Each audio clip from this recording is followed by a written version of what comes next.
Assalamualaikum warahmatullahi wabarakatuh. Waalaikumsalam warahmatullahi wabarakatuh. Bagaimana kabarnya Ibu? Alhamdulillah. Sehat ya? Alhamdulillah. Semangat ya Ibu? Semangat Ustaz, ketemu Ustaz. Masya Allah. Kita lanjutkan kajian kita Ibu ya. Alhamdulillahirabbil alamin. Wassalatu wassalamu ala asyrafil anbiya'i wal mursalin wa ala alihi wa ashabihi ajma'in. Bersyukur kita dengan mengucapkan alhamdulillah, dan tak lupa pula kita berselawat serta mengucapkan salam untuk Nabi kita tercinta Nabi Muhammad sallallahu alaihi wasallam. Baik, para hadirin yang oleh Allah Subhanahu wa taala, melanjutkan kajian kita pada pembahasan kitab Riyadhus Shalihin. Riyadh artinya taman-taman, sholihin adalah orang-orang yang soleh. Semoga ketika kita mempelajari dan membaca beberapa hadis-hadis di dalam kitab ini, kita tergolong dalam golongan orang-orang yang soleh dan solehah. Amin ya rabbal alamin. Baik, pada pertemuan yang lalu kita sudah sampai pada hadis yang ke 80,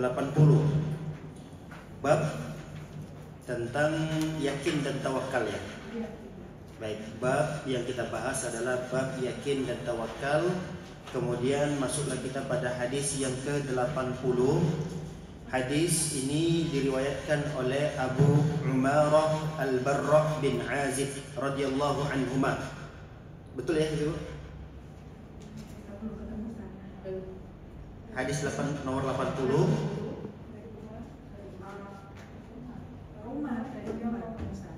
Ya. Hadis Umar radhiyallahu anhu.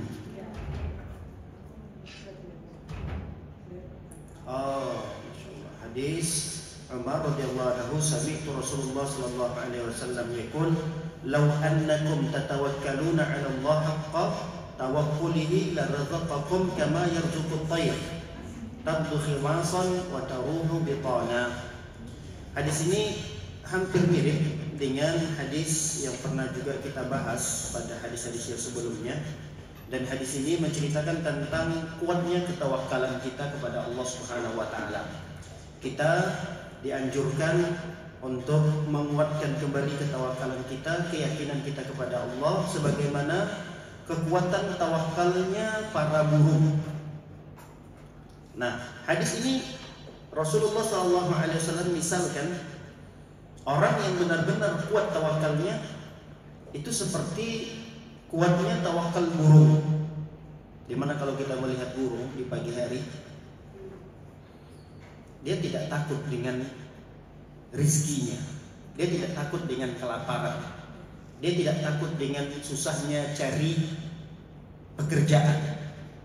Yang penting dia keluar, dia terbang hingga di dahan yang satu ke dahan yang berikutnya, dan dia tidak tahu arah hari ini mau kemana, besok mau kemana. Dia nggak pernah tahu tujuan itu.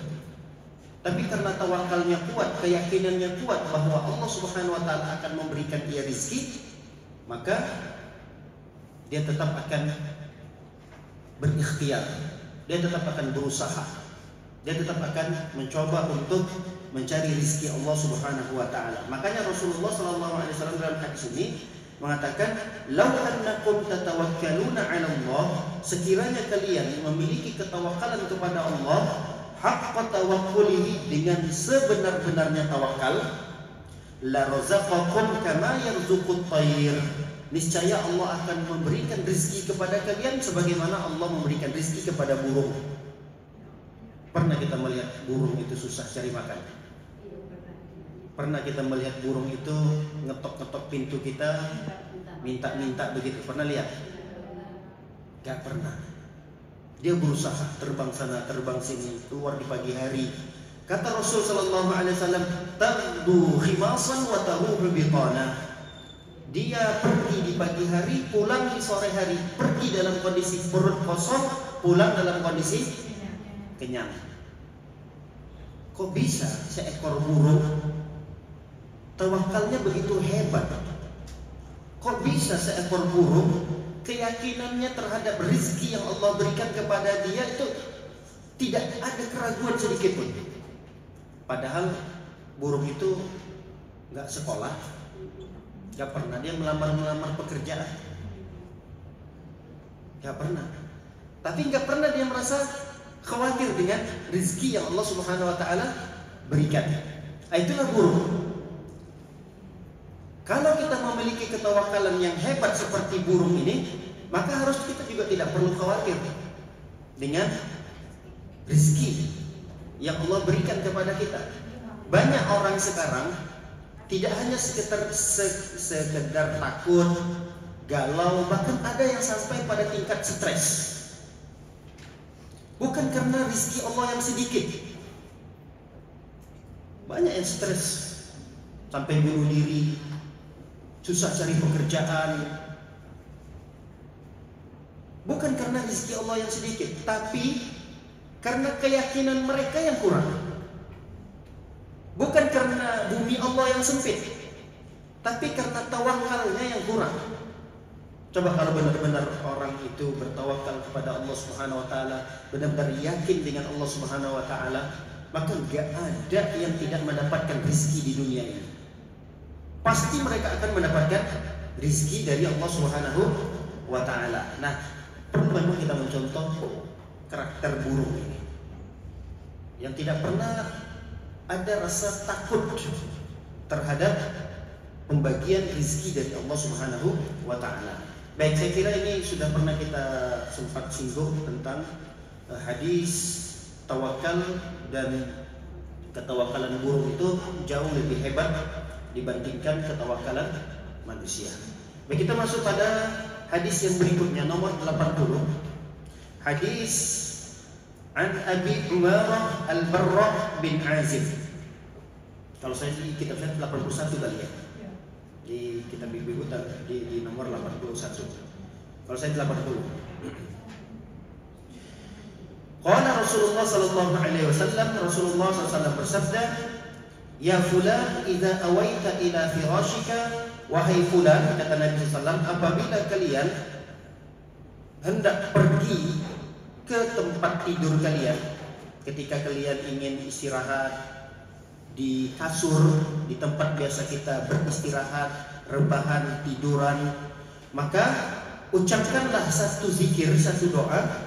Bunyinya adalah Allahumma aslamtu nafsi ilaika wa wajjahtu wajhi ilaika wa fawwadtu amri ilaika wa alja'tu zahri ilaika raghbatan wa rahbatan ilaika la malja'a wa la manja minka illa ilaika amantu bi kitabika alladhi anzalta wa bi nabiyyika alladhi arsalta. Jika ini kita baca sebelum kita tidur, maka kata Rasulullah, fa innaka in mitta min lailatika mitta 'alal fitrah. Kalaulah di malam itu kita diwafatkan oleh Allah, maka kita diwafatkan dalam kondisi suci, dalam kondisi fitrah. Jika kita diwafatkan oleh Allah di malam hari tersebut, maka kata Rasulullah, wafatnya Anda dalam kondisi fitrah, dalam kondisi suci.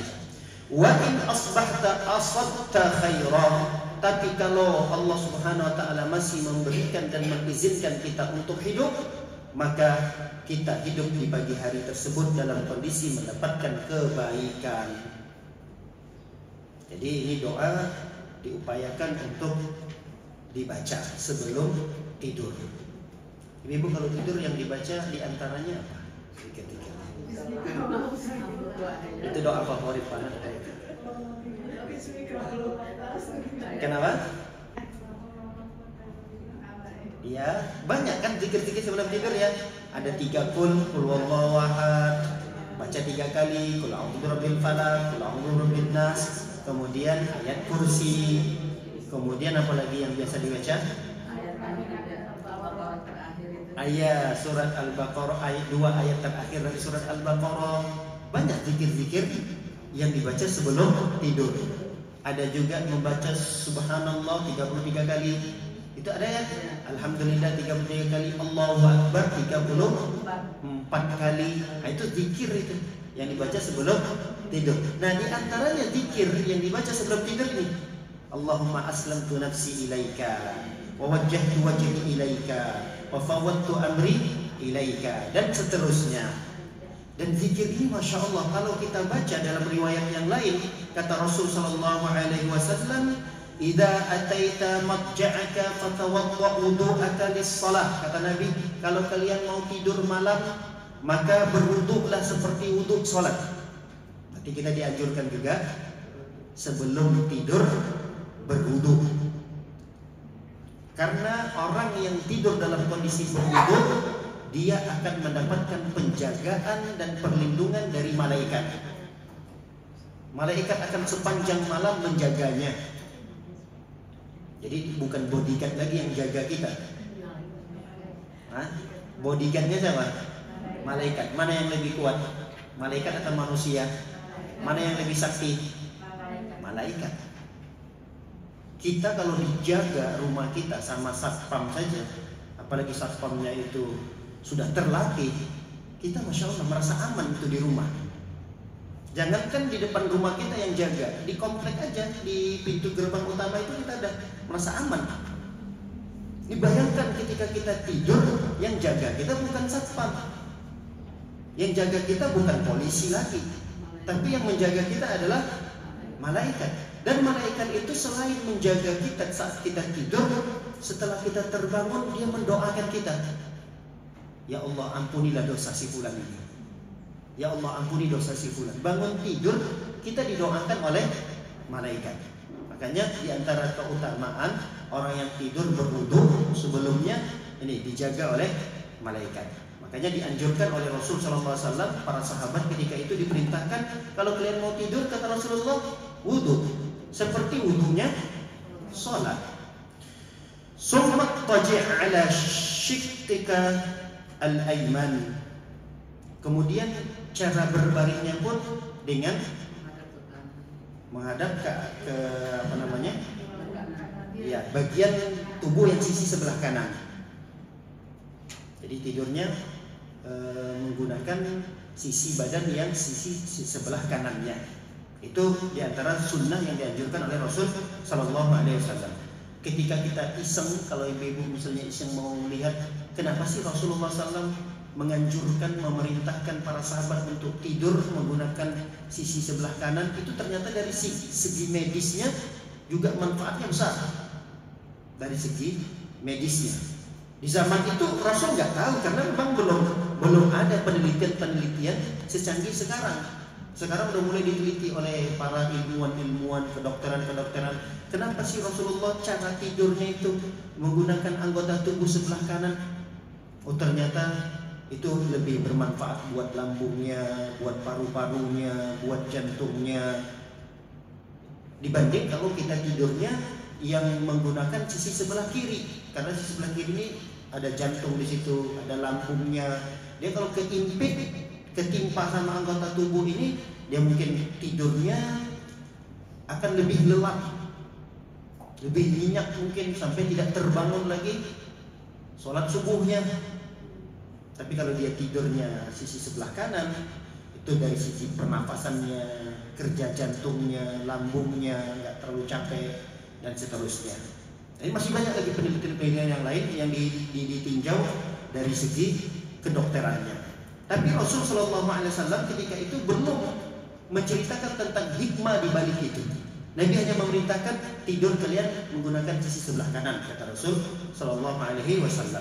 Setelah itu bacalah doa yang tadi, Allahumma aslamtu nafsi ilaika wa wajjahtu wajhi ilaika, dan seterusnya. Summa qala waj'alhunna akhira ma taqul, kata Rasulullah, jadikan zikir ini adalah zikir yang terakhir yang kamu ucapkan. Jadi kalau kita banyak baca zikir tadi, ibu itu banyak poin-poin yang dibaca sebelum tidur, jadikan ini zikir yang terakhirnya. 5 misalnya ibu pilih, karena zikir sebelum tidur itu bisa sampai puluhan, 10, 12. Anggaplah kita zikirnya berapa malam itu? 3, 5. Nah, jadikan ini yang terakhir. Itu kalau belum tertidur.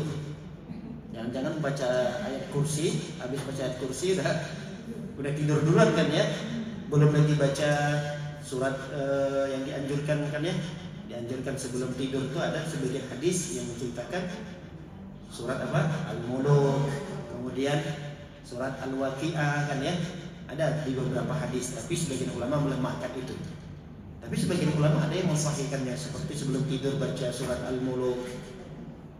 Nah, itu aja kalau udah kita baca dalam kondisi ngantuk-ngantuk, mungkin belum selesai surat Al-Muluknya udah tidur duluan. Baik, para dimuliakan oleh Allah Subhanahu wa taala, dari zikir yang barusan kita bahas tadi, mana yang berhubungan dengan judul kita? Judul kita tadi apa? Yakin dan tawakal. Itu judul pembahasan kita. Nah, mana yang berkaitan dengan doa dan zikir ini? Ada pada kalimat wa fawwadtu amri ilaika. Itu yang berkaitan dengan judul kita, yaitu wa fawwadtu amri ilaika. Apa artinya? Aku serahkan seluruh urusanku kepadamu ya Allah. Itu menunjukkan ketawakalan kita. Ya Allah, seluruh urusanku ini aku serahkan kepadamu ya Allah. Itu orang yang bertawakal. Kita tuh nggak boleh terlalu pede dengan sekian banyaknya urusan-urusan pekerjaan-pekerjaan. Saya yang menyelesaikan itu. Saya mampu Ustaz melakukan itu. Saya sudah berpengalaman. Itu cemen Ustaz, cuma segitu doang pekerjaan mah. Selesai itu. Saya sudah terbiasa kerjaan rumah saja begitu banyak jenis dan macamnya bisa saya selesaikan. Apatah lagi cuma yang sepele seperti ini? Enggak. Wa fawwadtu amri ilaika. Kata Rasulullah, serahkan segala urusan kita kepada Allah Subhanahu wa taala. Jangankan urusan-urusan yang berkaitan dengan hal yang besar, urusan yang kecil saja sebisa mungkin kita serahkan kepada Allah SWT. Sekecil apapun urusan kita. Bahkan urusan yang paling kecil itu apa sih? Apa yang paling kecil yang ibu-ibu lihatlah di sekitaran rumah? Pekerjaan yang paling ringan apa sih? Paling ringan yang paling kecil? Nyapu itu paling ringan itu. Masya Allah. Ada lagi yang lebih ringan dari itu? Kalau tidur itu pekerjaan bukan ya? Pekerjaan juga kan ya? Ringan atau gak ringan itu? Berat kayaknya kalau bangunnya. Kalau ngedipin mata berat. Ngedipin mata. Oke, buka lagi. Ringan. Kedipin buka lagi. Berat atau ringan? Itu kalau kita tidak ditolong oleh Allah Subhanahu wa taala, kita nggak bisa ngedipin mata. Jadi apapun urusan yang kita lakukan, yang berat dan yang ringan, segera serahkan seluruhnya kepada Allah Subhanahu wa taala. Jangan kita terlampau pede dengan usia kita yang masih muda, ya, dengan kesehatan yang masih Allah berikan kepada kita. Kadang banyak orang yang dia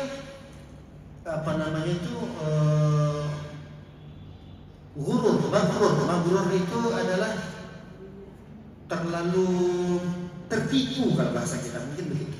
Banyak orang tertipu dengan kesehatannya. Banyak orang tertipu dengan usianya yang masih muda. Sehingga setiap urusan itu gampang ini mah. Semua urusan digampangin tanpa dia meminta pertolongan kepada Allah Subhanahu wa taala. Nah, orang yang bertawakal itu dia serahkan seluruh urusan itu kepada Allah Subhanahu wa taala. Baru kemudian dia bismillah, dia kerjakan. Itu terbukti kalau dia sudah mengatakan bismillah baru kemudian dia kerjakan. Nah, ini orang tawakal. Beda dengan orang yang kedua. Orang kedua itu gampang. Lalu kemudian dia kerjakan, enggak selesai. Kalau orang yang bertawakal kepada Allah itu dia bismillah. Ya Allah, bantu saya ya Allah. Kalau dia sudah mengatakan bismillah itu artinya dia sudah minta bantuan kepada. Makanya kalau kita sebelum beraktivitas, walaupun ini aktivitas dunia, kita dianjurkan untuk memulainya dengan bismillah. Apa arti bismillah itu? dengan namamu ya Allah. Maksudnya aku meminta pertolongan dengan menyebut namamu ya Allah. Ibu-ibu pernah nyapu baca bismillah sebelumnya? Sering kan ya? Nyuci piring, nyuci pakaian, semua aktivitas yang kita lakukan di rumah itu mulai dengan bismillah, untuk mendapatkan pertolongan dari Allah Subhanahu wa taala, dan sebagai bentuk pengamalan kita terhadap hadis ini, bahwa kita ingin menyerahkan seluruh urusan kita kepada Allah Subhanahu. Maksudnya bukan Ustaz kalau begitu sudah kita serahkan sama Allah, kita diam aja begini saja. Nah, ini salah dalam menerjemahkan dan mengartikan tawakal. Tawakal itu bukan kita serahkan seluruh urusan kita kepada Allah lalu kemudian kita tidak berusaha. Ini salah.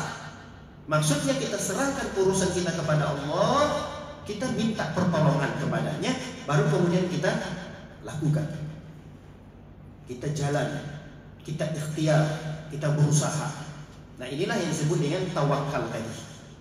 Baik. Jadi tawakal itu bukan artinya hanya menyerahkan kepada Allah, cukup berdoa, meminta, ya Allah mudahkan ya Allah urusanku ya Allah. Enggak, ini tidak sempurna tawakalnya. Tapi dia juga harus melakukan sebab untuk bisa mendapatkan kebaikan-kebaikan itu. Baik, berikutnya para hadirin oleh Allah Subhanahu wa taala, hadis Abu Bakar radhiyallahu anhu. Namanya adalah Abdullah.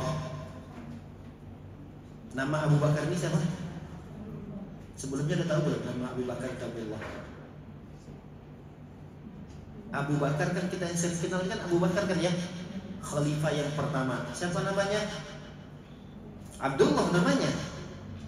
Abu Bakar itu bukan namanya, tapi kunyanya.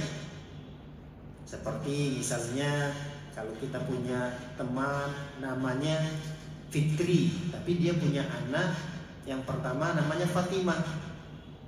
Kemudian dia lebih dikenal dengan Ummu Fatimah. Ummu Fatimah. Nama dia dari siapa? Fitri, tapi orang-orang lebih mengenalnya dengan Ummu Fatimah. Begitu juga dengan dulu nama-nama sahabat. Nama-nama sahabat itu kadang dia lebih dikenal dengan gelarnya atau lebih dikenal dengan kunyahnya. Jadi kunyah itu setiap nama yang diawali dengan Abu atau dengan Ummu, itu disebut dengan kunyah. Itu disebut dengan kunyah.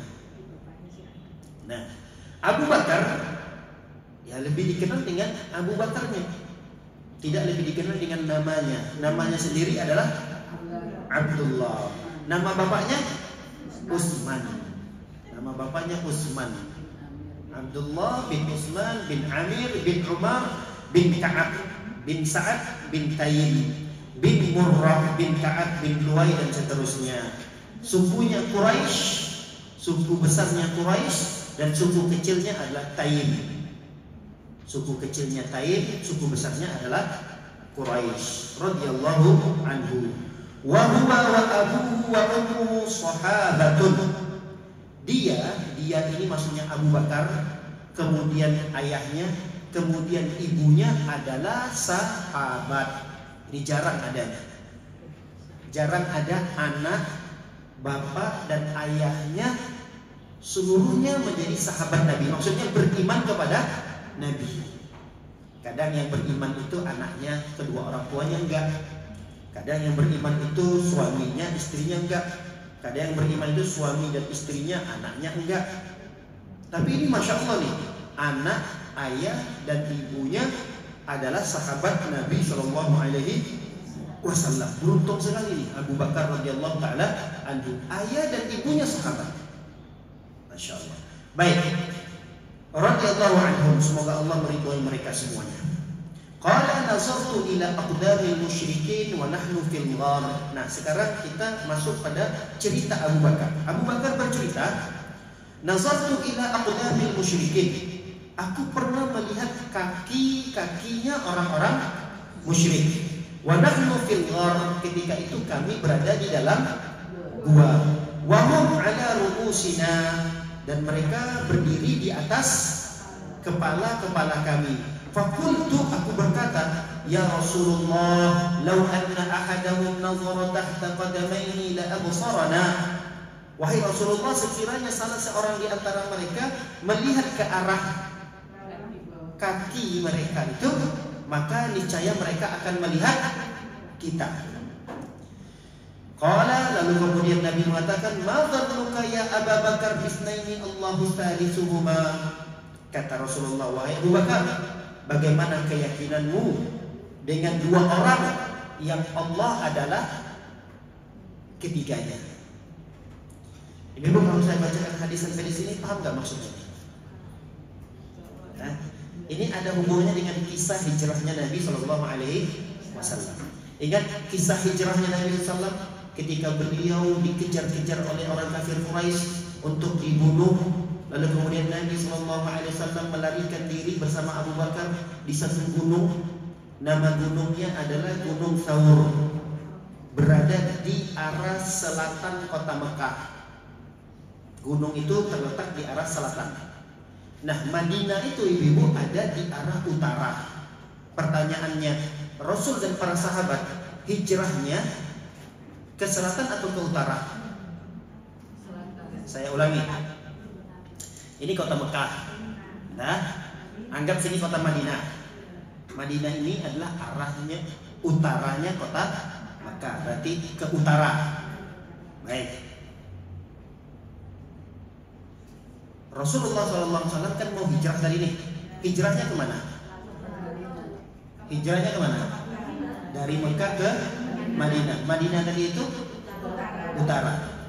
Lihat posisi gunung yang Nabi SAW ingin berlindung di sana, menyelamatkan diri di sana, di gua yang tadi diceritakan oleh Abu Bakar, itu arahnya ke arah selatan.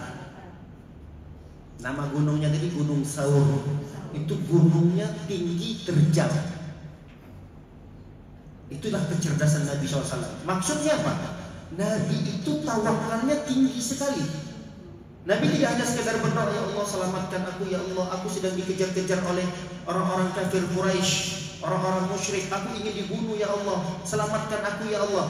Cukup begitu? Cukup berdoa minta begitu saja Rasulullah? Apa yang dilakukan oleh Rasulullah? Rasul membuat satu siasat. Rasul mengkelabui orang-orang kafir Quraisy dengan Nabi meninggalkan rumahnya dan Nabi naik berlindung di satu gunung yang tinggi. Di gunung yang tinggi tersebut terdapat ada gua kecil.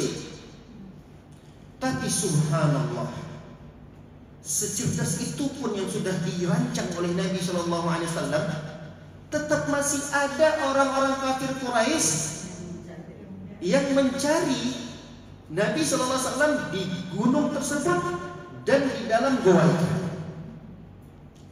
Padahal kan orang yang harusnya fokusnya kemana? Untuk mencari Nabi. Ke Madinah. Arahnya tadi kemana? Ke utara kan ya? Harusnya orang sibuknya cari Nabi ke arah utara, karena mereka udah tahu pasti Nabi akan hijrah ke Madinah. Karena sahabat-sahabat sebelumnya juga sudah pada hijrah sebelum Nabi. Nabi kan termasuk orang yang belakangan meninggalkan kota Mekah. Sebelumnya sudah berhijrah banyak, ada Ummu Salamah, ada Abu Salamah, ada Umar bin Khattab. Sahabat-sahabat sudah lebih awal hijrahnya, dan semuanya mereka mengarah ke utara tadi, ke Madinah tadi. Tapi Nabi tahu kalau ini langsung mengarah ke utara, pasti orang-orang kafir Quraisy akan mengejar. Kalau Rasul ketangkap, udah dibunuh Nabi Shallallahu Alaihi Wasallam. Nah, di sini kita lihat bagaimana Rasulullah mengajarkan kita tawakal. Jadi tawakal itu tidak hanya sebatas kita berdoa, tapi harus ada ikhtiar, usaha. Ustaz, saya mau sehat. Cukup kita berdoa, "Ya Allah, berikan aku kesehatan, ya Allah, berikan." Cukup? Hah? Cukup atau tidak? Tidak.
menjauhi kota Mekah, dan di sana terdapat satu gua.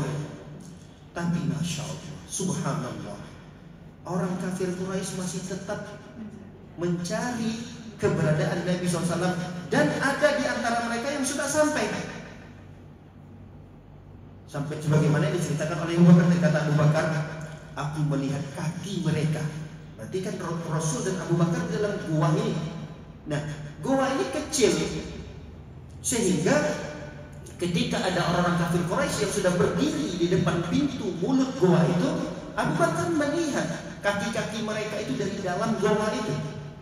Dan Abu Bakar mengatakan, sekiranya mereka orang kafir Quraisy tadi melihat ke arah kakinya, maka niscaya mereka akan melihat kami sedang berada di dalam gua tersebut. Allahu Akbar. Makanya Abu Bakar ketika itu panik sekali, takut. Abu Bakar takut setakut-takutnya. Ini kalau ketangkap kita ini gimana nih ya Rasulullah? Habislah kita, udah tamat dari riwayat kita. Mungkin begitulah. Saking takutnya Abu Bakar tadi. Lihat, Rasulullah SAW menenangkan Abu Bakar dengan satu kalimat. Apa kalimatnya itu? Ma zannuka ya Abu Bakar bisnaini Allahu salisuhuma. Wahai Abu Bakar, bagaimana keyakinanmu? Lihat, tadi bab yang kita bahas tentang bab apa nih? Bab yakin dan tawakal. Wahai Abu Bakar, bagaimana keyakinanmu wahai Abu Bakar dengan dua orang dan yang ketiganya adalah Allah. Apa maksud kalimat yang indah ini? Mereka berdua di dalam gua, tapi penyelamatnya adalah Allah Subhanahu wa Ta'ala, karena yang menjadi, kalau kita bahasakan, sosok yang ketiganya. Sosok yang ketiganya adalah Allah. Setelah itu Rasulullah SAW pun mengatakan, la tahzan innallaha ma'ana. Di dalam riwayat yang lain Rasul mengatakan, la tahzan innallaha ma'ana. Jangan bersedih wahai Abu Bakar, jangan panik, jangan takut wahai Abu Bakar, karena Allah bersama kita. Innallaha ma'ana. Baik. Ada beberapa riwayat-riwayat yang lemah yang menceritakan tentang sebab Nabi itu selamat dari kejaran orang-orang kafir Quraisy ketika Nabi berada di gua tadi. Ada di antara riwayat yang menjelaskan itu, tapi riwayat ini lemah ya. Saya ceritakan tapi riwayat ini lemah. Ada yang mengatakan Nabi itu selamat dikarenakan laba-laba yang bersarang di mulut guanya. Jadi banyak laba-laba tiba-tiba ngumpul, kemudian mereka bikin rumah-rumah sarang-sarang di depan mulut goa tersebut. Tapi riwayat ini lemah. Kemudian ada juga riwayat yang menceritakan bahwa banyaknya burung-burung darah, burung-burung merpati yang bikin sarang, yang ngeramin telurnya di sekitaran pintu goa tadi. Ini yang menjadikan orang-orang kafir Quraisy itu nggak yakin-yakin amat. Masa sih ada orang di dalamnya? Kalau ada orang di dalamnya nih, rumah laba-laba ini rusak, dan burung nggak mungkin dia mau mengeramkan telurnya. Dia akan merasa terganggu, terancam keselamatannya kalau ada orang di situ. Nah, tapi ini riwayatnya lemah. Tapi pada intinya Nabi dan Abu Bakar diselamatkan oleh Allah SWT dari kejaran orang-orang kafir Quraisy ini murni karena pertolongan dari Allah Subhanahu wa Ta'ala. Itu karena keyakinan dan ketawakalan yang hebat tadi.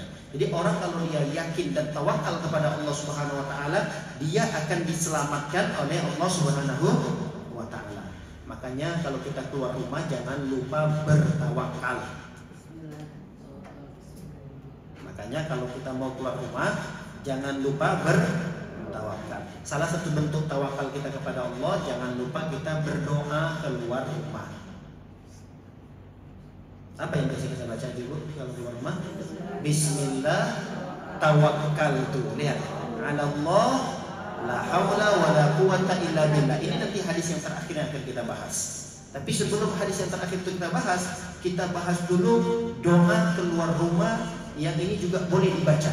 Jadi ada dua versi. Versi yang pertama yang tadi ibu-ibu bacakan, Nah, versi yang kedua ini yang kita bacakan yaitu hadis nomor 83. Hadis yang diriwayatkan oleh siapa? Ummu Salamah. Namanya siapa? Namanya Hindu bintu Abi Umayyah Huzaifah al-Makhzumiyah. Makhzum ini satu suku dengan Abu Jahal.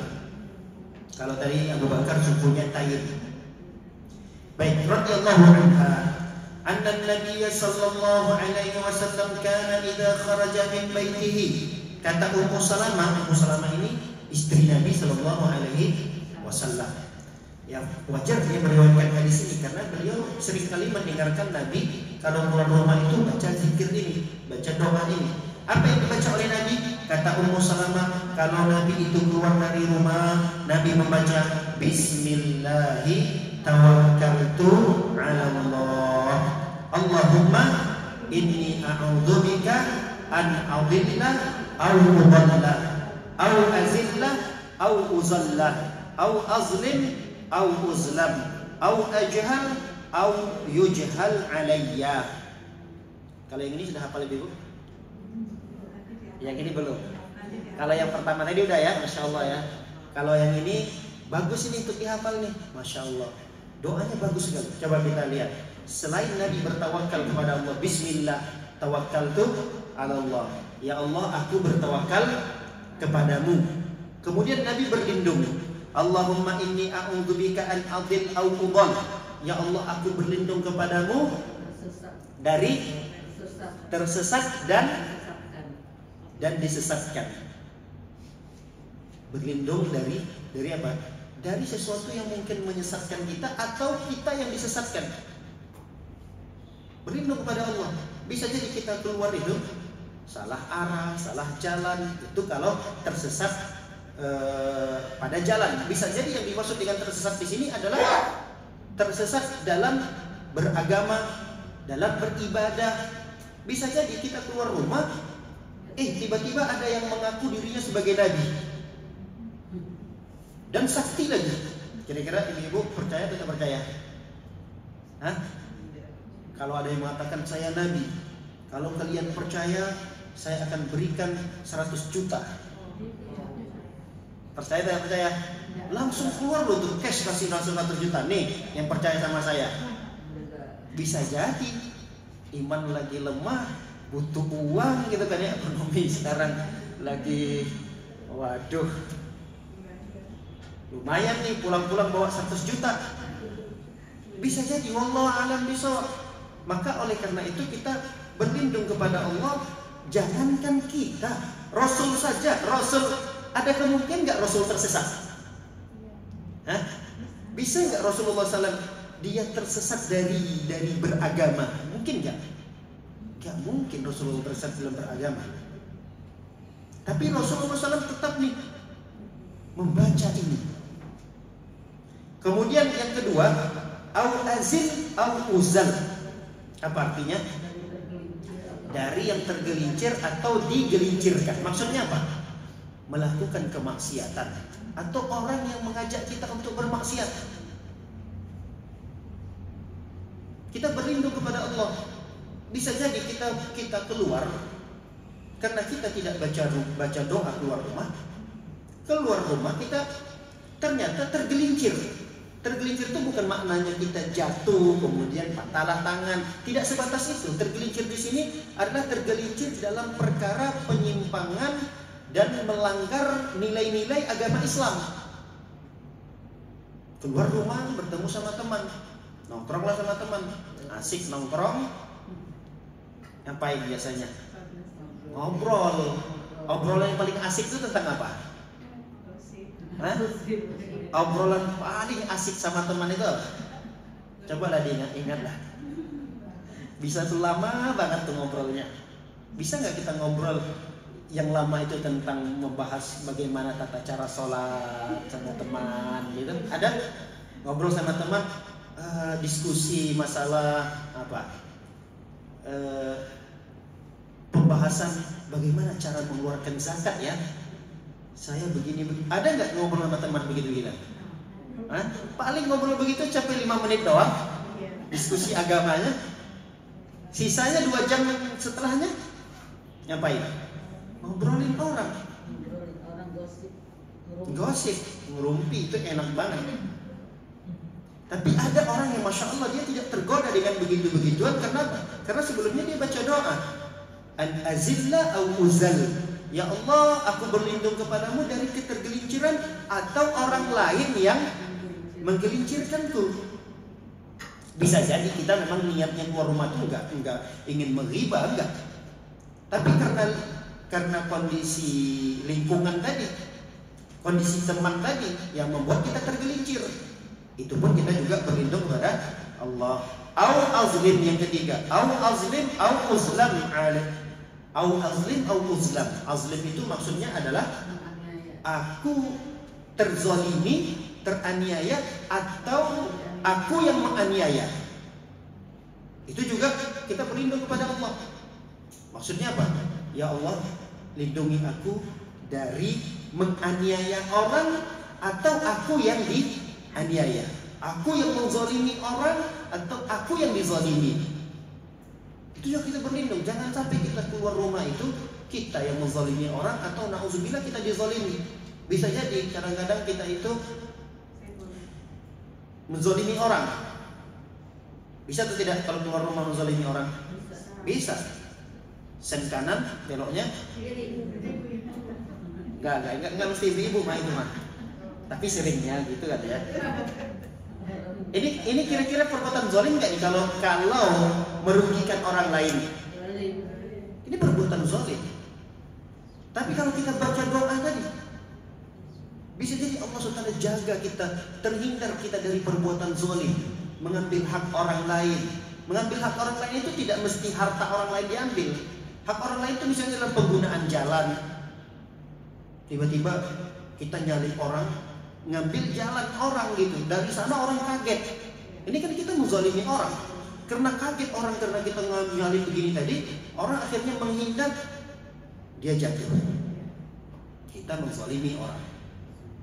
Atau sebaliknya kita yang dizalimi. Kita perasaan udah benar motornya, dari belakang pula ada orang yang nabrak kita. Berarti kita dalam kondisi apa ini? Dizalimi. Itu pun kita berlindung kepada Allah Subhanahu wa taala.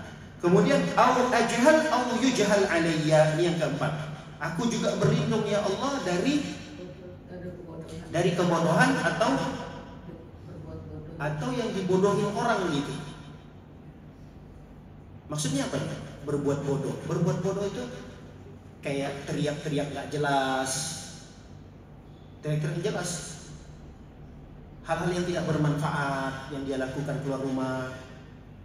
Atau dia yang dibodoh-bodohin orang, ditipu orang.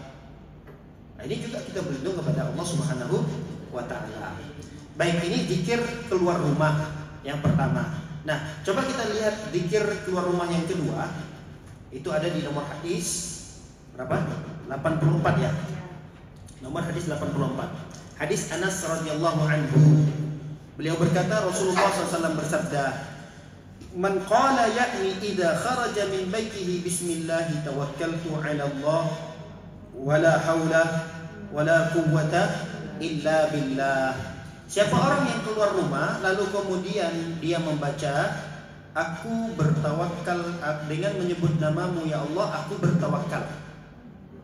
Kemudian kita katakan wala haula wala quwwata illa billah. Tidak ada daya dan tidak ada upaya kecuali pertolongan Allah Subhanahu wa taala. Lihat.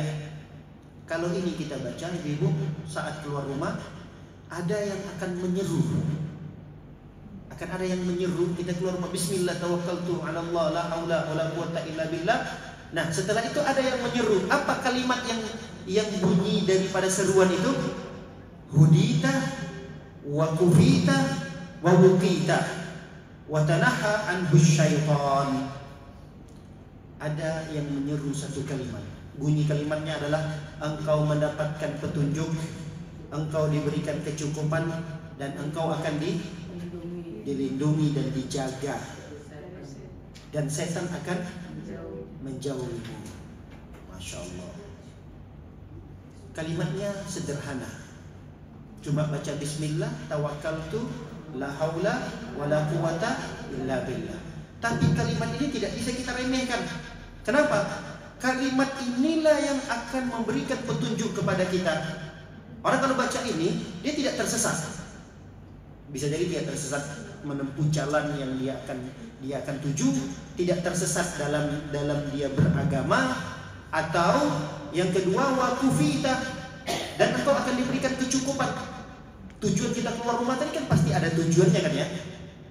Ada hajat kebutuhan. Kalau kita nggak punya hajat kebutuhan, nggak mungkin kita keluar rumah. Bisa jadi kita keluar rumah itu karena garam nggak ada. Wakufita, keluar rumah kita baca ini, Allah berikan kecukupan, Allah berikan kemudahan. Hajat yang ingin kita cari apa?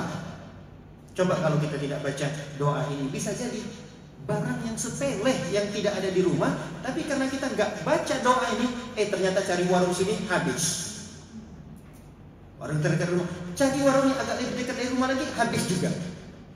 Ternyata Allah ingin memberikan kita kepada satu tempat yang lebih jauh, dan ternyata di tempat itulah yang kemudian naasnya datang. Kenapa? Karena tidak mendapatkan perlindungan dan penjagaan dari Allah. Makanya 3 sekaligus ini didapatkan oleh orang yang baca doa ketika keluar rumah. 3 sekaligus ini dia dapatkan. Yang pertama tadi adalah dia mendapatkan petunjuk, yang kedua diberikan kecukupan, dan yang ketiga dia dilindungi dan dijaga oleh Allah Subhanahu wa taala. Jadi kita keluar rumah itu supaya diberikan perlindungan dan penjagaan oleh Allah Subhanahu wa taala. Jangan lupa membaca doa ini. Kenapa? Karena kalau kita udah keluar rumah, apalagi mohon maaf, kalau ibu-ibu keluar rumah, itu setan langsung ngumpul dekat dia. Ternyata setan itu senangnya sama dia senangnya bukan mau aneh-aneh, enggak.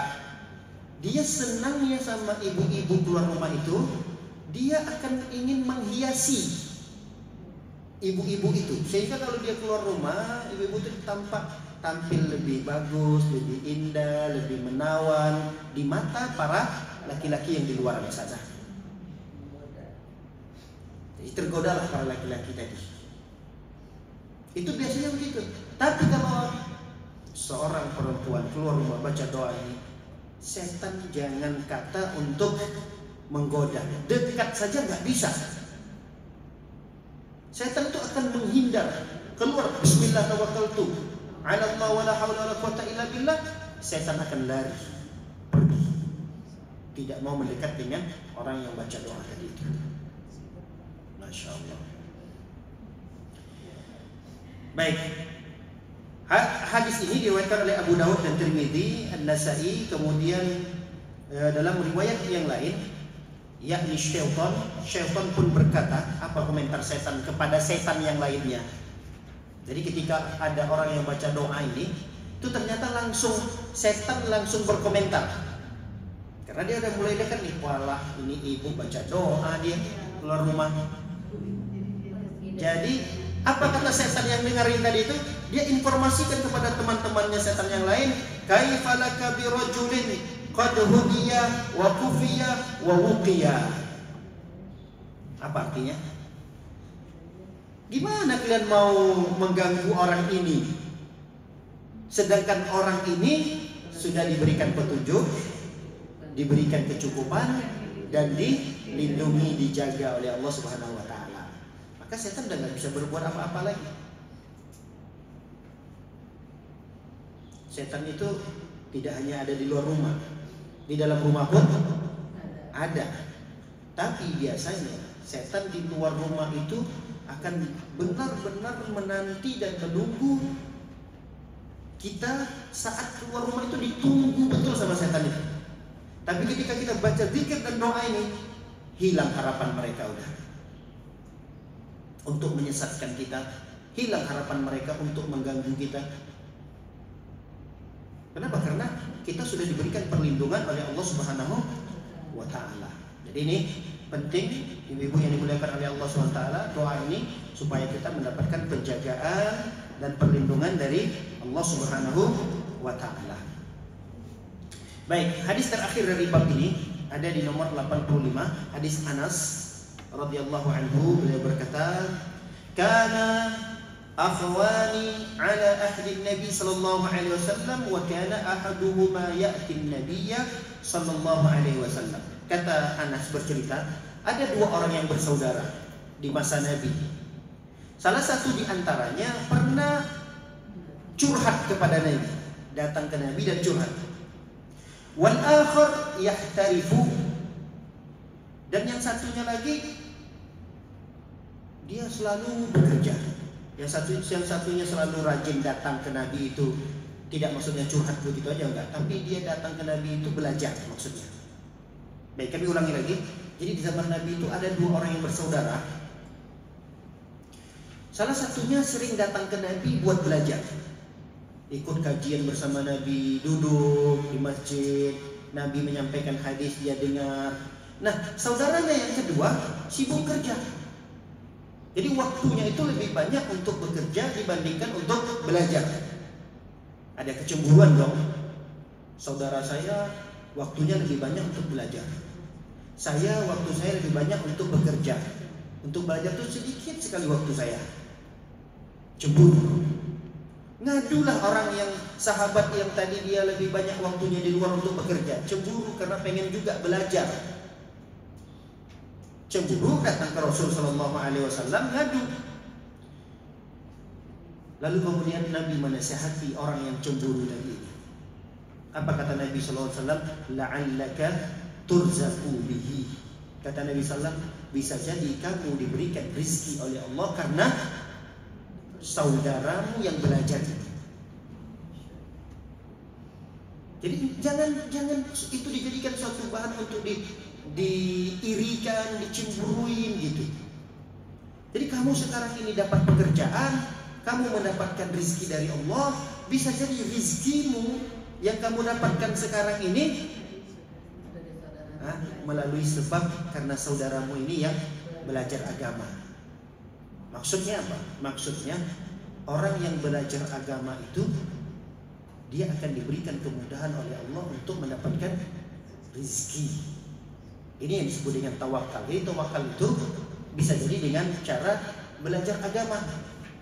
Makanya kita tidak boleh hitung-hitungan untuk menyekolahkan anak, terutama sekolah yang ada bau-bau Islaminya.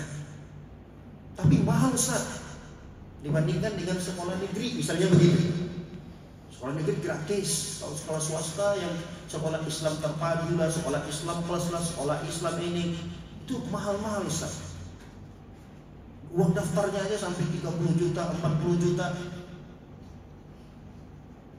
Ingat, suami kita yang saat ini mungkin bekerja, dapat posisi yang terbaik, dapat pekerjaan yang terbaik, itu bisa jadi karena anak-anak kita yang kita sekolahkan di tempat-tempat seperti itu tadi. Jadi bukan karena kita punya pengalaman yang sudah hebat, bukan karena suami kita itu sudah lama bekerjanya di situ sehingga wajarlah mendapatkan posisi yang bagus di kantor misalnya. Bukan karena ijazahnya, bukan karena pengalaman, karena bisa jadi anak-anaknya, istrinya yang belajar agama. Ini yang disampaikan oleh Nabi tadi. Kata Nabi SAW, Anda saat ini bekerja, dapatkan pekerjaan, dapatkan rezeki, gaji dari hasil pekerjaan itu bisa jadi karena sebab adikmu ini yang belajar. Wajar dong, dua yang bersaudara, satu sibuk belajar, satu sibuk bekerja. Tentu yang belajar ini siapa yang membiayai hidupnya? Yang bekerja tadi. Kira-kira wajar gak cemburu begitu? Wajar. Tapi Rasul berikan nasihat, Anda bersyukur dengan adik Anda yang belajar agama. Bisa jadi Anda dapatkan rezeki itu karena dia ini yang belajar. Jadi kalau Anda memang mau belajar, ya cari waktu-waktu kosong. Tidak mesti harus belajar itu seperti adik Anda ini mondok, pesantren apa semua. Jadi jangan semuanya belajar agama juga gitu. Harus ada juga yang mencari biaya untuk belajar agama, karena belajar juga butuh modal. Kalau semuanya belajar, terus nanti siapa yang membiayai hidupnya? Maksudnya begitu. Tapi ingat, rezeki Anda ini, kata Rasulullah SAW, bukan karena hasil kerja keras, tapi bisa jadi karena adikmu ini yang belajar agama. Baik. Jadi belajar agama ini bisa membuka pintu rezeki. Bisa membuka pintu rezeki. Semoga dengan ibu-ibu belajar pada pagi hari ini bisa membuka rezeki keluarganya, terutama suaminya yang saat ini sedang berjuang. Amin ya rabbal alamin. Baik. Kenapa? Rizki itu kan tidak mesti berupa materi kan ya? Coba kita lihat terjemahannya pada situ. La'allaka turzaqu bihi. Apa artinya?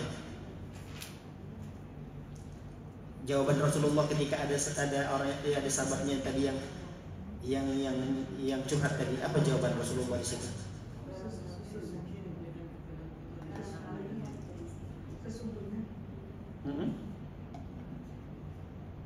Ada nggak? Apa? Hadis yang nomor apa nama tadi? 85 tadi? Yang bagian akhir. Barangkali apa? Gimana? Nah, barangkali engkau diberikan rizki karenanya. Nya siapa? Nya adanya yang belajar tadi. Jadi bisa jadi kamu dapat rizki itu karena rizki. Bahasanya tadi apa nih? Rizki. Ustaz, suami saya udah pensiun. Rizki itu apa harus berupa materi? Sehat juga, masya Allah. Bisa jadi ternyata suami kita yang pensiun saat ini sehat-sehat aja, ya karena ada yang belajar agama, anggota keluarganya. Coba kita lihat betapa banyak orang yang pensiun 1 tahun berikutnya langsung ada yang, mohon maaf nih, ada yang stroke, ada yang udah nggak bisa jalan lagi, ada yang udah, orang biasa beraktivitas tiba-tiba berhenti dari aktivitas, mungkin ya ngedrop kondisinya, bingung mau ngapain apa gitu. Ustaz, ya, bagaimana cara menghilangkan rasa cemburu sosial tadi? Bagaimana cara menghilangkan rasa cemburu? Dalam hal apa nih? Cemburunya dalam hal apa nih? Dalam hal rizki. Ya.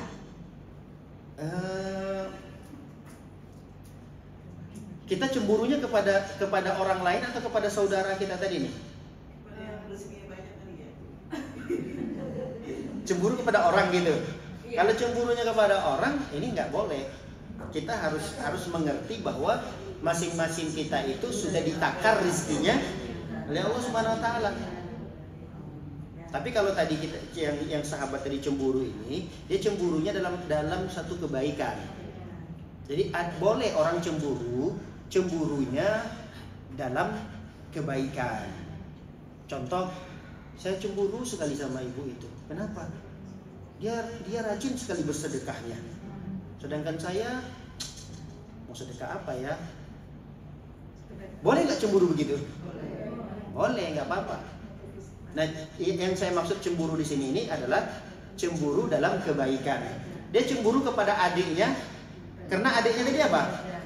Belajar terus. Enak banget gitu.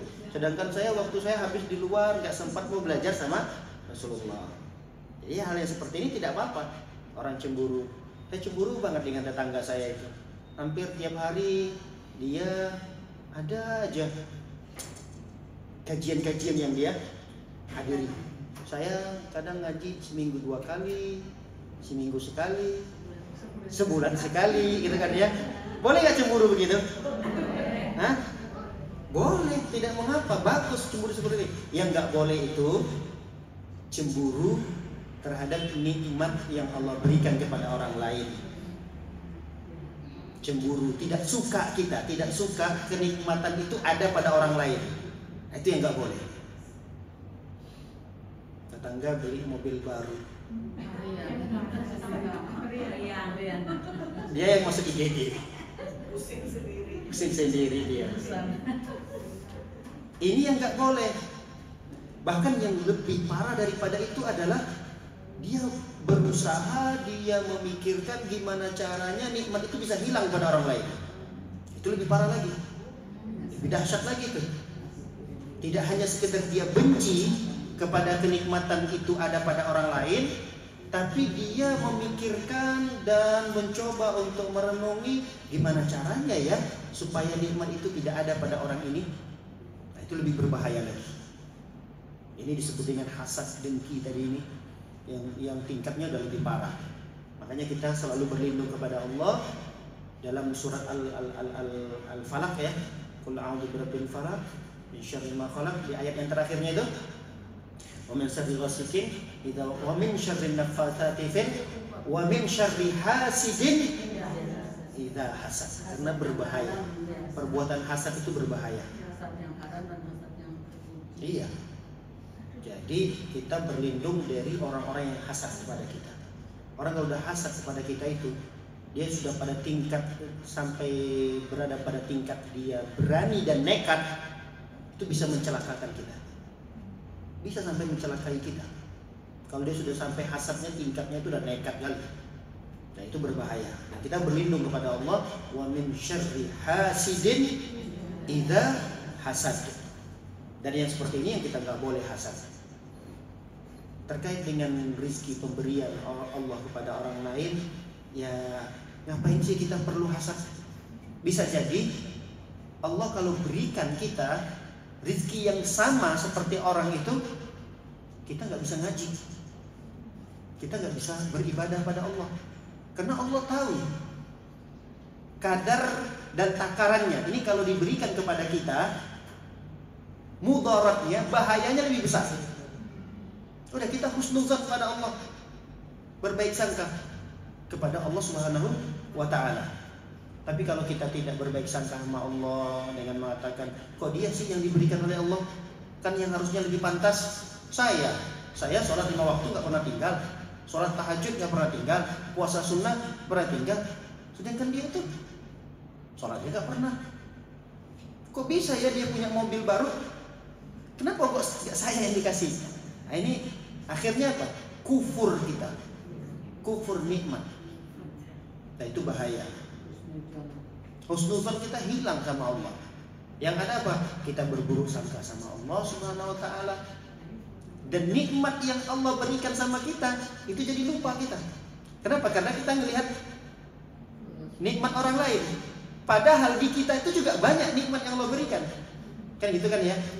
Cuma nikmat yang Allah berikan kepada kita tadi kita lupakan ada. Yang kita lihat nikmat orang. Jadi kita termasuk orang yang kufur nikmat, tidak bersyukur dengan apa yang telah Allah berikan kepada kita. Baik, para hadirin oleh Allah Subhanahu wa taala, kita masuk pada bab yang berikutnya, yaitu bab istiqomah. Sering mendengar kalimat istiqomah ini, Bu? Sering? Siapa ini istiqomah ini? Apakah dia sejenis makanan? Atau tetangga ini istiqomah? Ibu istiqomah gitu? Apa itu istiqomah? Apa istiqomah? Sering kita dengar ini. Apa istiqomah? Ibu-ibu semoga kita istiqomah ya, kan gitu kan ya? Sering kan kita bilang gitu kan ya? Apa maksudnya?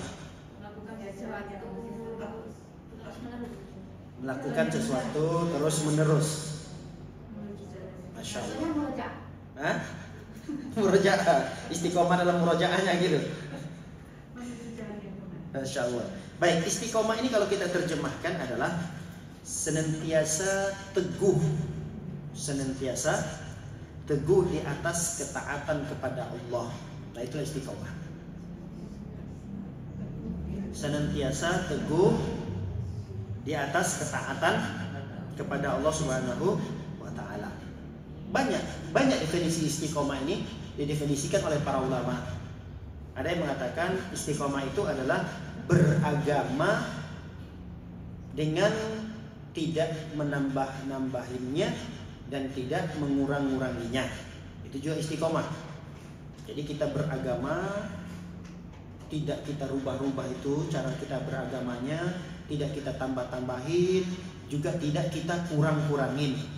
Itu namanya istiqomah. Ustaz, Pak, kalau anak saya mendoakan anak saya nyampe di kantor mau berikan informasi udah sampai di kantor, terus saya istiqomah ya Mas gitu, boleh nggak? Istiqomah, maksudnya istiqomah itu apa? Ya, melaporkan, jadi anak saya melaporkan sudah sampai, terus saya jawab Bismillah istiqomah ya Mas gitu. Bisa jadi maksudnya istiqomah di sini adalah kerasan ya di situ, dalam bekerjanya tekun ya, benar ya kerjanya, ya nggak apa-apa. Tapi maksud daripada istiqomah di sini dalam hal beragama. Kalau itu mungkin maksudnya, Mas kamu lebih tekun lagi bekerjanya ya. Maksud istiqomah itu adalah arahnya kepada benar-benar ya kerjanya. Mungkin itu maksud istiqomah itu. Tapi yang istiqomah yang kita bahas ini adalah kaitannya dengan beragama, dengan beribadah. Adapun dengan bekerja itu mungkin lebih kepada profesional. Dan ya bisa jadi kita bahasakan dengan bahasa istiqomah, silahkan, tidak ada masalah. Tapi yang kita ingin bahas ini adalah istiqomah dalam hal beragama, melakukan ketaatan kepada Allah Subhanahu wa taala. Apalagi di zaman sekarang ibu-ibu, untuk istiqomah dalam beragama ini berat atau berat? Hah? Berat nggak nih istiqomah di zaman kita sekarang ini? Istiqomah itu kan ketika kita punya satu ibadah yang kita andalkan kan ya, yang sudah kita biasakan, yang sudah menjadi andalan kita, hampir tidak pernah kita tinggalkan. Nah itu kita istiqomah di situ tuh, bagus itu. Cuma kadang-kadang di zaman kita ini tantangannya berat. Apa itu misalnya? Saya alhamdulillah selama ini sudah istiqomah. Istiqomah apa bu? Dalam hal membaca Al-Quran. Oh masya Allah. Sehari berapa? Sehari alhamdulillah 1 juz. Masya Allah. Alhamdulillah sehari 1. Berarti sebulan sudah khatam 30 juz. Itu istiqomah dalam beribadah, dalam mentaati Allah tadi. Cuma di zaman kita ini, kira-kira bisa gak kita konsisten begitu? Yang sudah kita rutinkan tadi. Jangan-jangan yang istiqomahnya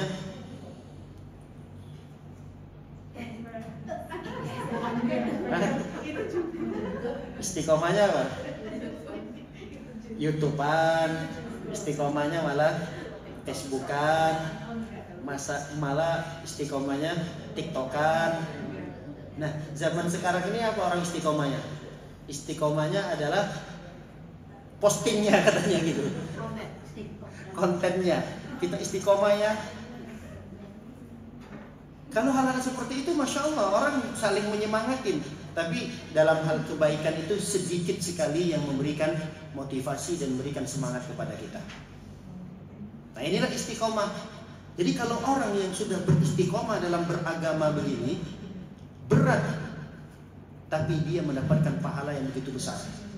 Makanya dalam satu hadis itu, orang yang dia bisa beragama, istiqomah di atas agamanya, di zaman yang penuh dengan akhir zaman, orang yang sudah jarang untuk beribadah, itu pahalanya bisa seperti 70 sahabat.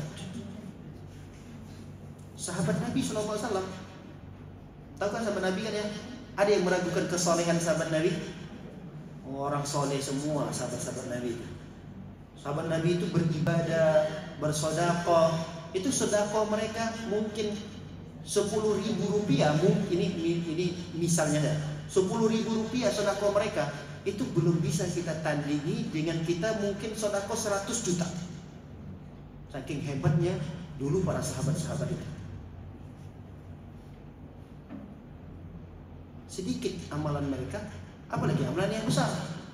Tapi kita bisa mendapatkan pahala yang sama seperti para sahabat kalau kita istiqomah di zaman yang penuh dengan fitnah. Di zaman orang yang penuh fitnah ini maksudnya di zaman orang yang sudah tidak dekat dengan agama. Orang yang sudah jauh dari agama, jauh daripada beribadah kepada Allah. Orang yang jauh dari duduk-duduk ngaji pagi gini ngapain sih? Kira-kira yang begini-ginian familiar nggak di tengah-tengah masyarakat perkotaan? Di jam-jam segini lagi? Hah? Umum nggak biasanya dilakukan oleh orang-orang gitu? Ini ibu, hari Rabu lagi. Maksudnya kalau dipresentasikan itu lebih banyaknya orang hadir, ingat dengan agama, belajar agama dibandingkan dengan orang yang tidak ingat itu lebih banyak mana? Nah, inilah yang disebut dengan zaman fitnah itu. Orang sibuk kalau jam-jam segini ini kan tayangan-tayangan yang enak itu sinetron. Kemudian masalah gosip-gosipan kan ya. Itu enak banget tuh. Tentang artis fulan lagi cerai. Itu yang asik yang dilihat kalau di zaman sekarang itu. Aibnya orang gitu. Aibnya orang itu yang paling asik untuk disaksikan. Nah, itu makanya kalau orang yang bisa beribadah di zaman-zaman yang banyak godaannya, kan zaman sekarang ini banyak sekali kan godaan supaya kita itu jauh dari beragama, jauh dari beribadah. Zaman inilah waktunya. Terlalu banyak yang menjadikan penghalang kita untuk beribadah itu. Banyak.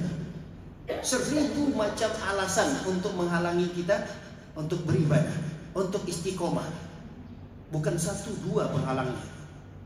Tapi ketika ada orang yang menyingkirkan halangan-halangan itu dan tetap dia beribadah, itu luar biasa. Ada orang yang Masya Allah bisa dia menutup auratnya dengan baik dan benar, dan dia bisa istiqomah di sana. Itu pahalanya luar biasa. Coba kita lihat betapa banyak orang yang tadinya sudah berpakaian syar'i, pakai jilbab, kemudian dia buka lagi, dia lepaskan lagi. Ada atau tidak? Ada.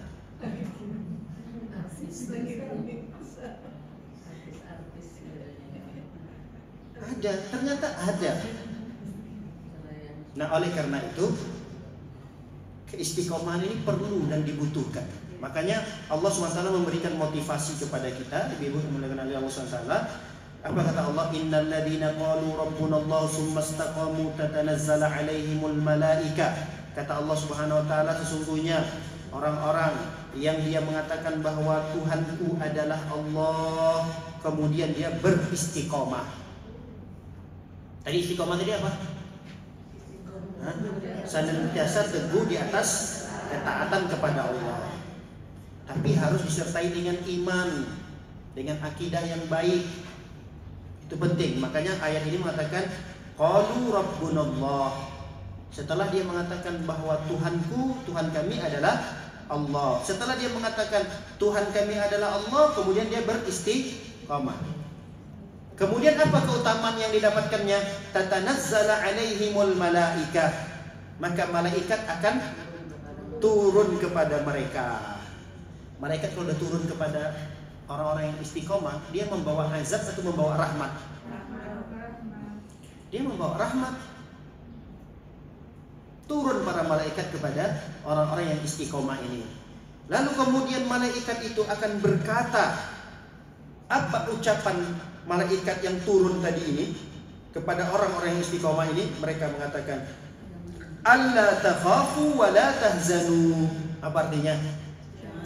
Jangan kalian merasa takut dan bersedih hati.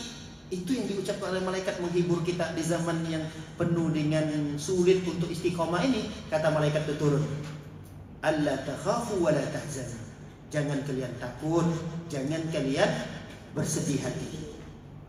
Biasanya yang kita takutkan itu apa biasanya? Sesuatu yang belum terjadi kan ya? Itu yang kita khawatirkan. Nah, orang yang istiqomah dia nggak pernah merasa ada kekhawatiran dengan sesuatu yang belum terjadi.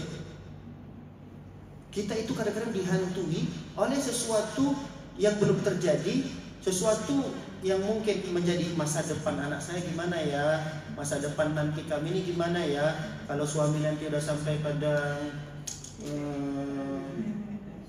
pensiun gimana ya. Kan menjadi kekhawatiran tuh. Waduh, anak belum selesai kuliahnya lagi, biaya sekolah mahal.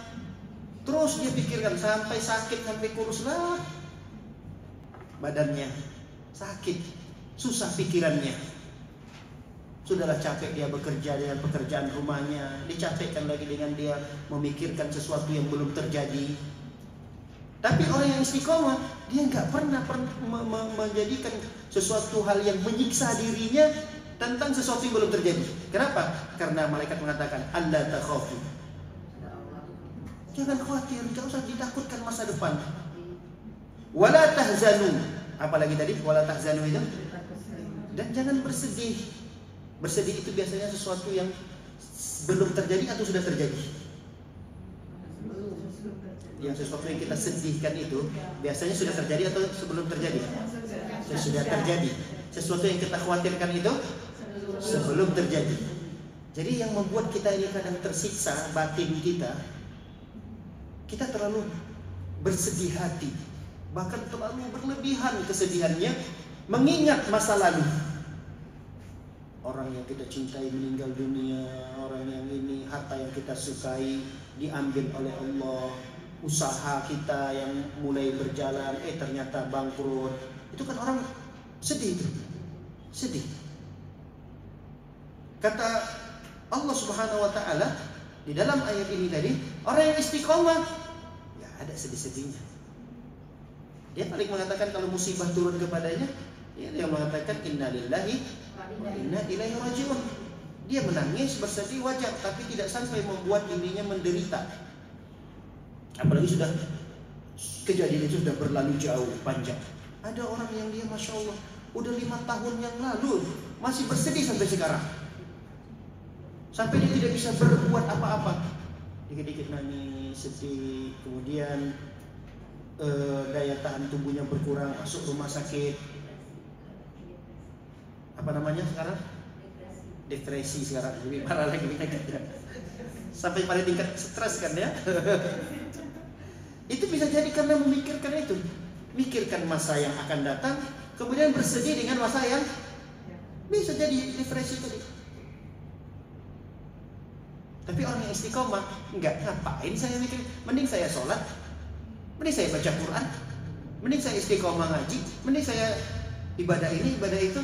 Kalau saya sudah selesai ibadah-ibadah wajib, saya kerjakan pekerjaan rumah. Gak ada waktunya kosong untuk memikir-mikirkan itu.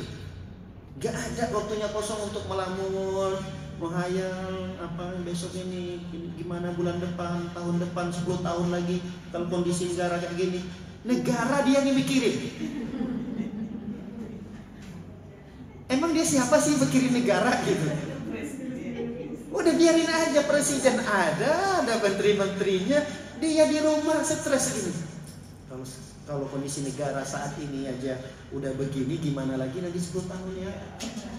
Gimana 20 tahun ya Allah? Belum tentu dia masih ada umur sebulan akan datang. Dia sendiri yang stres. Nah inilah orang yang dia tadi tidak istiqomah. Tapi kalau orang istiqomah, gak ada yang bukan urusan dia, gak bakalan dia urusin. Yang bukan sesuatu yang perlu dia pikirkan, gak bakalan dia pikirin. Mending dia gunakan pemikirannya untuk nambah hafalan, ya kan ya, daripada dia memikirkan sesuatu yang bukan urusan dia. Urusan negara lah, urusan politik orang lah, urusan rumah tangga orang lah. Dia mending saya tambah hafalan saya mengulangi hafalan saya, mending saya baca Quran, mending saya zikir, mending saya sholawatan, mending saya nyapu, ngepel, bersih-bersih rumah. Itu orang istiqomah. Dia tidak akan pernah merasa ada kekhawatiran, tidak ada rasa sedih. Ada, tapi orang wajar lah punya kekhawatiran tentang masa depan anaknya, itu wajar. Tapi tidak sampai pada tingkat tadi depresi tadi, itu nggak sampai pada stres, itu nggak sampai pada tingkat itu. Wajar kalau dia sedih tentang, kalau dia mengingat misalnya sesuatu yang apa namanya, Rasul juga pernah sedih mengingat tentang pamannya pernah dimutilasi dalam peperangan Uhud kan ya. Itu bertahun-tahun Nabi kalau udah mengingat itu Nabi sedih. Tapi tidak menjadikan Nabi kemudian terhalangi untuk beribadah.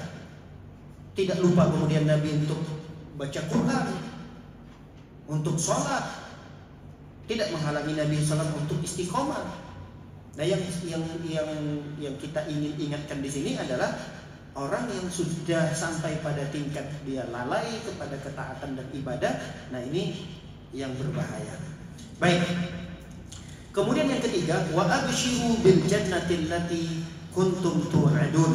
Orang yang istiqomah juga apa kemudian kata malaikat kepada mereka? Bergembiralah. Dengan apa? Dengan memperoleh surga yang telah dijanjikan kepada kalian. Masya Allah.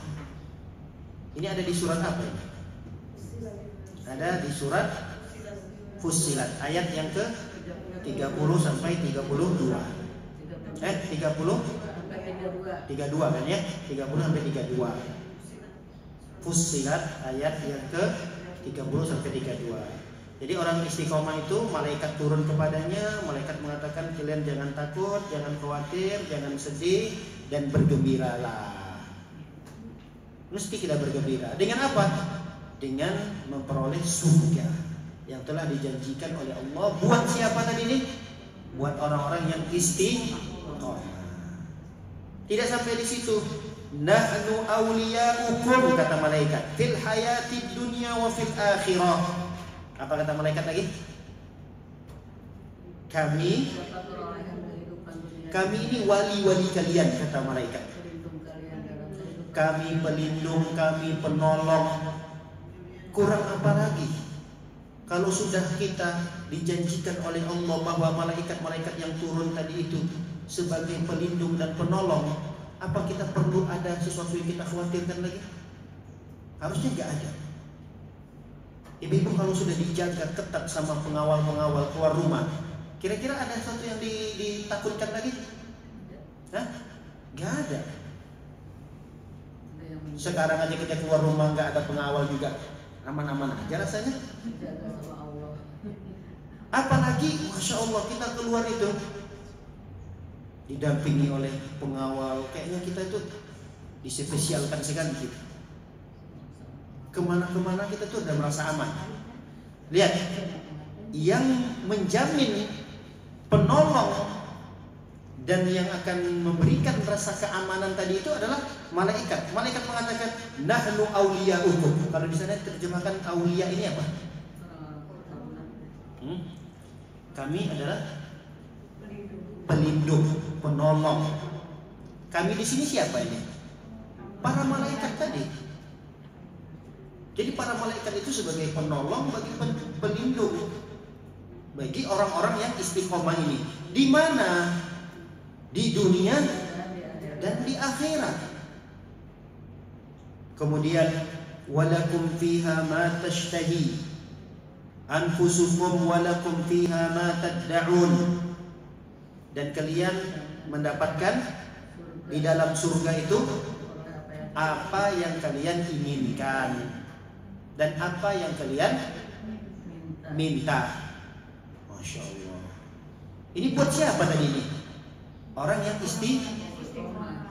istiqomah itu kata Allah Subhanahu wa taala kalian akan mendapatkan surga. Nah di surga itu kalian akan mendapatkan apa yang kalian inginkan dan apa yang kalian minta. Jadi apa aja ada di surga.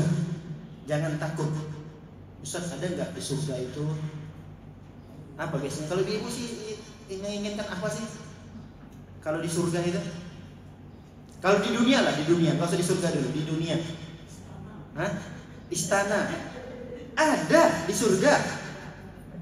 Bahkan istananya di surga itu tidak seperti istana yang kita bayangkan di dunia.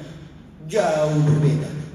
Istana di dunia itu ya sebesar apa sih? Semegah apa sih? Dibandingkan dengan istana di surga. Bata-batanya itu dari emas dan perak. Ada di sini rumahnya batanya dari emas dan perak. Batu apa namanya? emas murni batangan itu dijadikan tembok gitu. Masya Allah tuh. Boleh dia undang-undang kita gitu ya. Bisa jadi berbahaya tuh. Dicongkelin orang udah. Besi aja hilang gitu ya. Apalagi emas itu. Masya Allah. Tapi di surga itu batu batanya emas dan perak. Pasirnya, kerikil-kerikilnya itu dari permata, berlian. Kalau kita kan cuma aduk-adukannya itu kan pasir campur dikit semennya. Nah semennya itu airnya itu Masya Allah dari minyak kasturi. Ustaz itu menghabiskan berapa ribu liter itu untuk bikin adukannya. Enggak usah ditanyakan. Dan terima janji aja. Masuk ibu-ibu, rumahnya udah disiapkan insya Allah dalam surga. Amin ya rabbal alamin. Dan rumahnya udah gak perlu lagi Ustaz, nanti penghapusan, boleh gak kami bawa pengharum ruangan? Gak perlu lagi pengharum ruangan. Sudah otomatis mengeluarkan aroma wangi karena dia tadi adukannya dengan kasturi. Lantai-lantainya itu Masya Allah. Apalagi yang diinginkan oleh ibu di dunia? Banyak. Apapun yang ibu-ibu inginkan, yang terlintas di benak, lalu kemudian minta sama Allah, langsung hadir. Dan tidak butuh waktu lama. Kita kalau butuh saat ini minta, Ustaz saya mau di dunia ini mau istana. Berapa tahun ya bisa dapat istananya?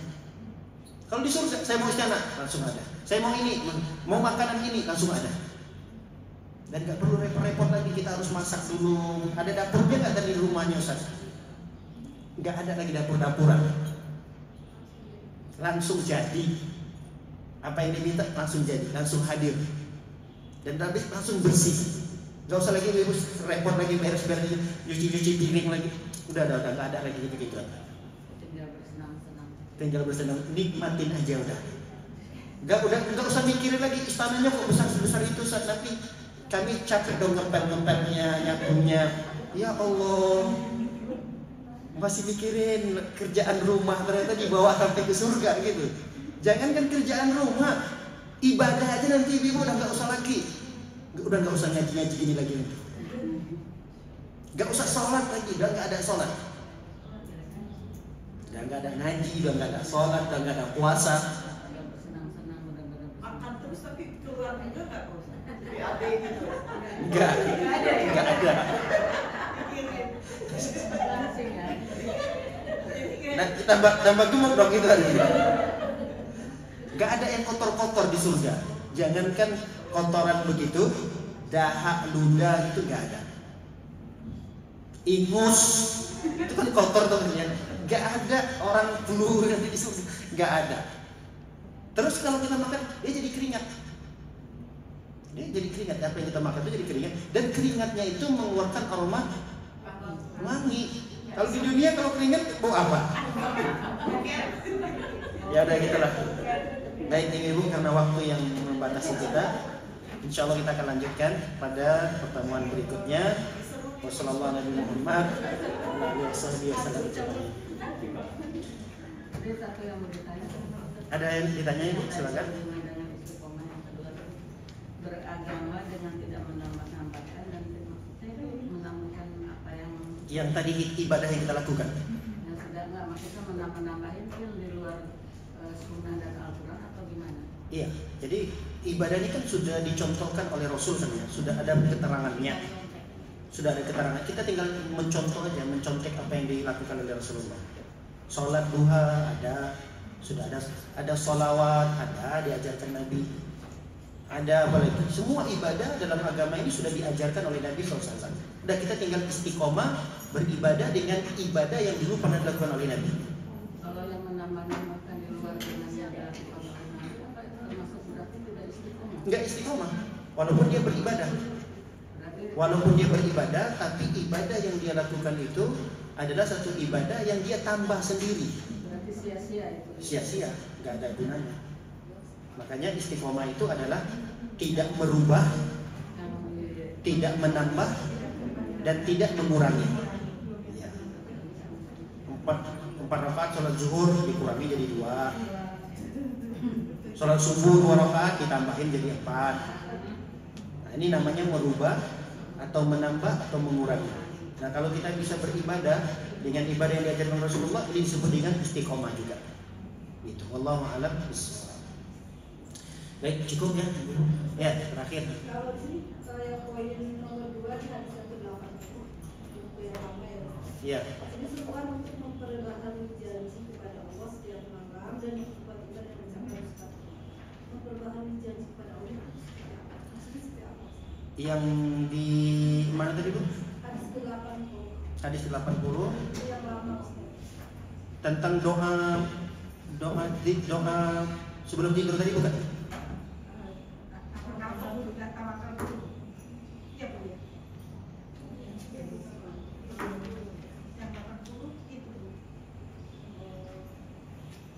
Tawakalnya dulu. Iya.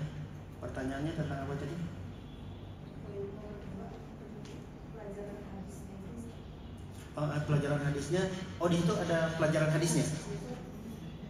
Apa tadi Ibu baca bunyi pelajaran hadisnya? Memperbaharui janji kepada Allah setiap malam dan memperkuat iman dengan mencapai stabil. Iya. Memperbaharui janji itu Memperbaharui janji itu maksudnya apa gitu di setiap malamnya.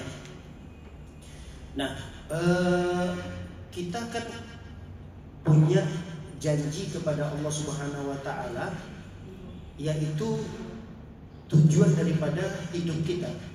Tujuan daripada hidup kita ini apa namanya?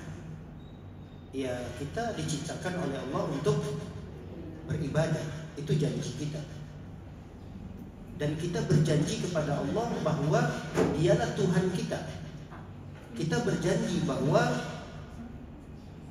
Nabi kita Muhammad adalah Rasul. Dan kita berjanji bahwa agama kita adalah Islam. Nah, dengan tadi kita membaca zikir tadi itu setiap malamnya, kalau kita misalnya Allahumma aslamtu nafsi ilaika, ya Allah aku menyerahkan diriku kepadamu, itu berarti kan kita memperbaharui keislaman kita. Setiap malamnya kita memperbaharui lagi gitu. Itu maksudnya. Berarti kita tuh bisa jadi keislaman kita terkikis, Ustaz. Bisa. Keimanan kita bisa terkikis, bisa. Akidah kita, keyakinan kita bisa terkikis enggak? Bisa. Ada orang yang beriman di pagi hari, sorenya udah kafir. Ada enggak? Ada orang yang dia di siang hari masih beriman, malamnya sudah kafir. Nah, kita nggak tahu Ibu, ketika kita beraktivitas di siang hari, bisa jadi ada yang mengikis iman kita, bisa jadi ada yang mengikis Islam kita, bisa jadi ada yang mengikis keyakinan kita kepada Allah. Kan janji kita, Tuhan kita siapa? Allah. Janji kita, Nabi kita itu siapa? Muhammad. Agama kita Islam. Dan kita sudah diikat untuk selalu beribadah kepada Allah Subhanahu wa taala. Nah, itu dalam keseharian kita kadang-kadang terkikis keyakinan itu. Makanya yuk kita perbaharui lagi dengan membaca doa ini. Allahumma aslamtu nafsi ilaika wa wajjahtu wajhi ilaika wa fawwadtu amri ilaika wa kemudian wa alja'tu dhahri ilaika rahbatan wa rahbatan ilaika la malja'a wa la manja minka illa ilaika. Kemudian di akhir doanya lagi adalah amantu bi kitabikal ladzi anzalta wa nabiyyikal ladzi arsalta. Dan aku beriman kepada kitabmu, maksudnya apa? Al-Quran yang telah engkau turunkan, dan aku mengimani Nabi yang engkau utus. Itu maksudnya. Bisa dipahami dulu?